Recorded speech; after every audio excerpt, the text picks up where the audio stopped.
बिस्मिल्लाहिर्रहमानिर्रहीम, अस्सलाम वालेकुम।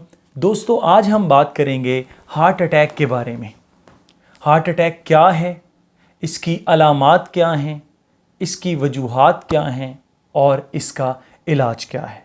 दोस्तों, heart attack is the leading cause of death world wide. यानी कि अगर 5 अमवात हुई हैं तो उनमें से एक फ़र्द जो होगा वो हार्ट डिजीज़ की वजह से होगा। इस हार्ट अटैक को हम इस्कीमिक हार्ट डिजीज़ के नाम से भी जानते हैं।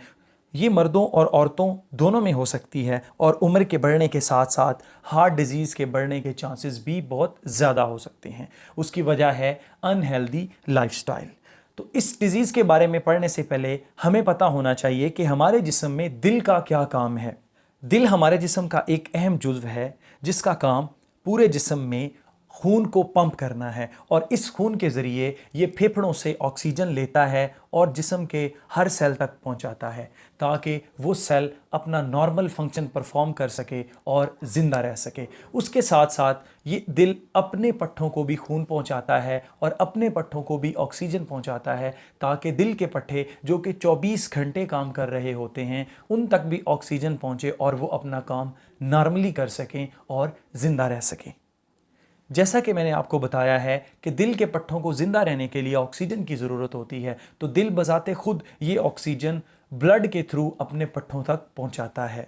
अगर किसी वजह से दिल के पट्ठों तक ये खून ना पहुंच पाए, इट्स मीन कि दिल तक ऑक्सीजन नहीं पहुंच पा रही, दिल के पट्ठों को प्रॉपर मिकदार में ऑक्सीजन नहीं मिल रही, तो उस वक्त क्या होता है कि दिल का वो वाला हिस्सा जहां तक खून की सप्लाई नहीं पहुंच रही, ब्लॉकेज हो चुकी है, रास्ते में क्लॉट बन चुका है जिसकी वजह से खून जो है दिल के पट्ठों तक नहीं पहुंच रहा, ऑक्सीजन दिल के पट्ठों तक नहीं पहुंच रही, तो वहाँ पर साइनोसिस हो जाती है और we can say myocardial infarction हो जाती है।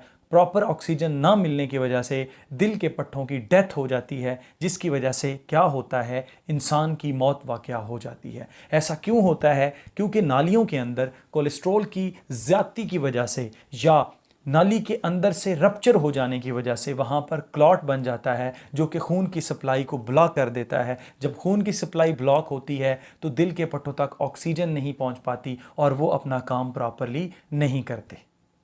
लेकिन बाज़ औक़ात क्या होता है, ये जो कोलेस्ट्रॉल की ज़्यादती है इसमें दिल की नालियों का साइज़ अंदर से कम हो जाता है और दिल के पट्ठों तक खून कम पहुंचता है, जिससे क्या होता है, दिल में एक बहुत ही सख्त किस्म की पेन उठती है जिस वजह से आप अपनी चेस्ट कैविटी के अंदर पूरी तरह से दर्द को महसूस करते हैं। इस दर्द को हम एंजाइना का नाम देते हैं।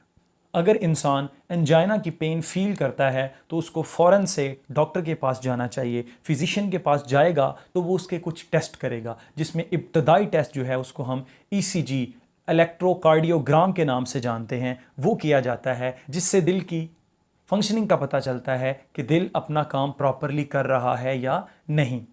अगर ईसीजी ठीक आ जाए तो डॉक्टर आपको फर्दर टेस्ट रिकमेंड नहीं करता बल्कि मेडिसिन दे के आपको केयर करने की एडवाइस करता है।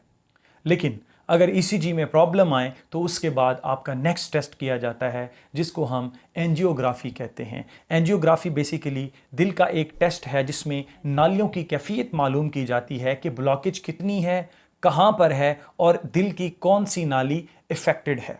बेसिकली ये एक एक्सरे टेक्निक है जिसमें दिल के अंदर एक डाई डाली जाती है और उस डाई को फिर एक्सरे की मदद से देखा जाता है जिससे ये वाज़ह पता चल जाता है कि ब्लॉकेज किस नाली के अंदर है।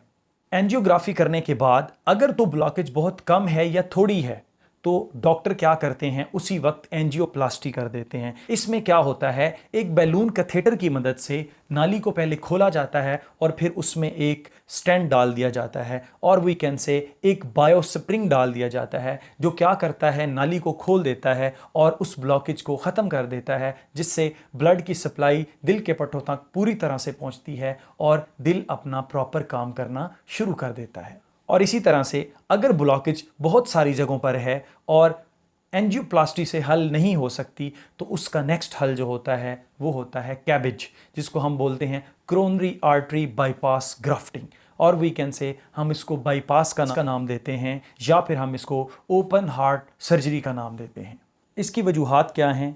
सबसे पहले डायबिटीज़। ऐसे पर्सन जिनको शुगर होती है उनमें इस्कीमिक हार्ट डिजीज़ के चांसेस बहुत ज़्यादा होते हैं। उसके बाद कोलेस्ट्रॉल का बढ़ जाना, उसके पीछे जो रीज़न है वो है unhealthy food, lack of exercise, उसके साथ साथ अल्कोहल की कंजप्शन और स्मोकिंग। ये सारे वो फैक्टर हैं जो हार्ट अटैक जैसी बीमारी को आपके जिस्म में लाने में मददगार साबित होते हैं।